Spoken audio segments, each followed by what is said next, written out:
we're not hiding it. In fact, you're the first media to ask the question. There was this horrific shooting at a school in Canada, and it was a trans activist who did it, meaning it was a biological male who was on drugs and going through the process of pretending they were a female. That's basically the best way I can say it.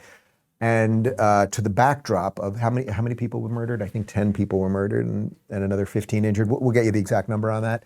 To the backdrop of that, the Canadian police, you want to talk about suicidal empathy, are going out of their way to respect the gunman's preferred pronouns. We're not hiding it. In fact, you're the first media to ask the question.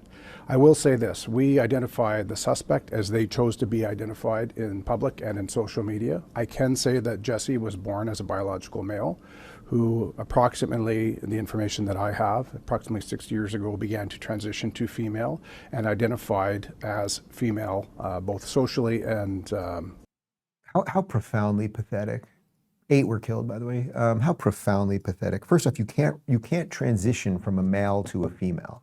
What you can do is be a male who identifies as a woman, right? You can identify however you want, but it doesn't change biological reality. So, and also respect. Here's a bit more important point.